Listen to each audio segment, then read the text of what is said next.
Bonjour à tous et bienvenue dans ce tout nouveau format, un format plus court, dont le but de vous parler de séquences qui m'auront marqué. Mais avant tout, parlons de grammaire du cinéma, afin que nous soyons bien d'accord avec le mot séquence. On définit le mot séquence par une suite de plans qui se déroulent dans un endroit unique, dans un même temps. Alors attention, on parlera de bons comme de mauvais films, car une séquence peut être réussie dans un bon comme dans un mauvais film. Par exemple, cette séquence est réussie.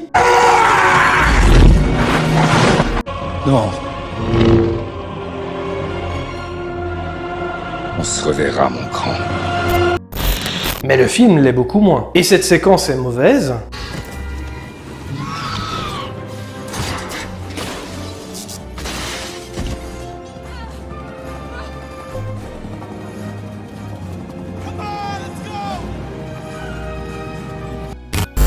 Malgré que le film soit réussi. Je précise également que les vidéos sont souvent full spoiler, étant donné que l'on peut parler de séquences pouvant dévoiler la fin ou carrément les révélations de l'intrigue. Vous pouvez tout de même regarder la première partie de la vidéo qui parle du film et de son contexte, mais je vous invite tout de même à voir le long métrage, même s'il est mauvais. Ou alors si vous vous en fichiez, eh bien écoutez, bonne vidéo à vous. Aujourd'hui le film dont la séquence nous intéresse est sur Drive, sorti en 2011.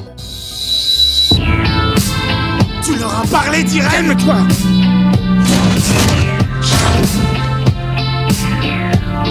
Ça te rappelle quelque chose? Non, non.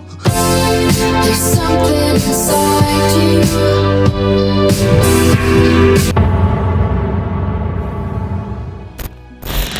Drive est un film réalisé par Nicolas Winding Refn qui raconte l'histoire d'un jeune homme solitaire cascadeur pour le cinéma mais aussi braqueur à ses heures perdues même s'il n'a jamais pris part au crime. Il rencontre un jour Irène, une jeune femme de son immeuble avec laquelle il va tisser des liens très forts. Mélangeant poésie, esthétique et violence, le cinéma de Winding Refn marquera par sa mise en scène et sera récompensé à Cannes pour Drive dans cette catégorie. Le casting est 3 étoiles puisque Ryan Gosling, Carey Mulligan, Bryan Cranston, Oscar Isaac, Christina Hendricks et Ron Perlman partagent l'affiche. Le film sera très bien accueilli par la critique, spectateurs et presse. Beaucoup considèrent le film tout de même comme assez vide et pourtant le long métrage parle plus par sa mise en scène que par les mots, un peu que notre personnage principal, le driver interprété par Ryan Gosling. À l'époque quand j'ai vu le film, je me disais que le scénario était assez classique, pourtant les images ne me quittaient pas. Des images fortes qui après recul restaient en mémoire et finalement l'histoire était plus impactante, plus profonde. L'œil ne voit que la surface des choses et j'allais commencer à revoir mon jugement. Le personnage principal qui n'a presque pas de meubles dans son appartement sans savoir d'où il vient ni qui il est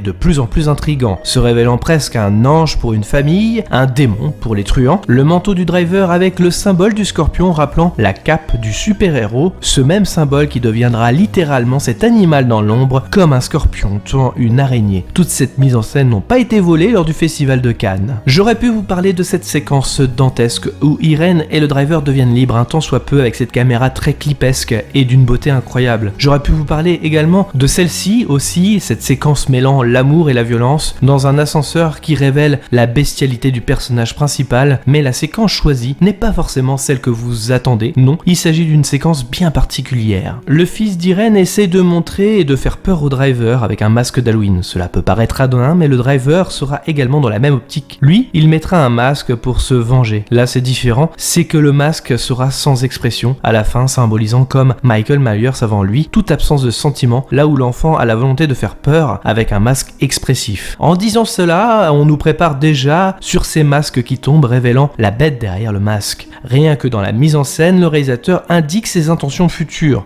Pourtant, c'est une scène calme où il se passe pas grand chose. Pourtant, une image me restera en mémoire. Celle d'Irène dans la cuisine regardant intensément le driver et qui, dans le reflet du miroir, est dans l'ombre. On ne distingue uniquement une silhouette alors que la famille est bien visible en photo. Il n'est qu'une ombre. Le réalisateur révèle comment il voit le personnage, comme s'il était un ange pour cette famille, un protecteur, mais aussi cet homme qui ne sera jamais sur les photos. On dirait presque une peinture qui rappelle aussi l'œuvre de Magritte avec un miroir d'homme sans visage sur son œuvre La reproduction interdite. Le réalisateur ne reproduit pas le visage du driver dans le miroir comme une impossibilité pour le réalisateur à saisir son existence de face. L'image est presque erronée car même le driver a une image de lui qui est fausse. Drive est un film qui parle peu avec un scénario classique. Ce qui est par contre le point fort du film, c'est bien sa mise en scène. La séquence n'est peut-être pas la plus marquante, mais elle a été pour moi à l'instant T, révélant tout l'aspect du film, tout ce qui se cache derrière l'histoire, qui est plus complexe qu'il n'y paraît. Comme si la violence masquait la poésie, comme si le moment de silence, ce moment posé avec nos personnages, révélait une certaine noirceur avec une mise en garde. Ça ne sera pas la seule séquence qui définira notre personnage, car même Bryan Cranston nous indiquera qu'il a débarqué comme ça, sans savoir d'où il venait. Ces personnages sont souvent les plus intrigants, les plus fascinants, car moins on en sait sur eux, plus on a envie d'en savoir. D'autres personnages ont eu ce traitement,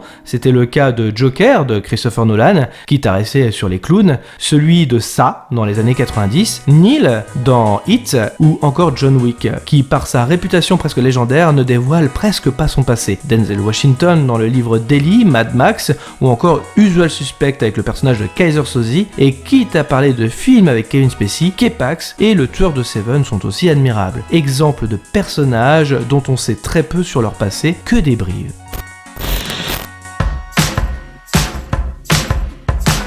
Everyone will wanna be a star. Sooner or later, lose your mind forgetting who you are.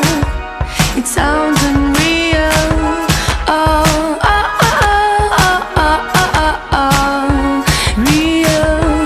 Oh, oh, oh, oh, oh, oh, oh. Never. Merci à tous d'avoir regardé cette vidéo, je précise encore qu'il ne s'agit que d'un avis et non d'une pensée unique. Pensez à liker, commenter, mettre un pouce bleu et d'activer la cloche pour ne rien rater. Nous sommes disponibles également sur les réseaux sociaux Facebook, Twitter, Instagram. Dans tous les cas, rendez-vous dans les salles obscures pour de nouvelles aventures. Better call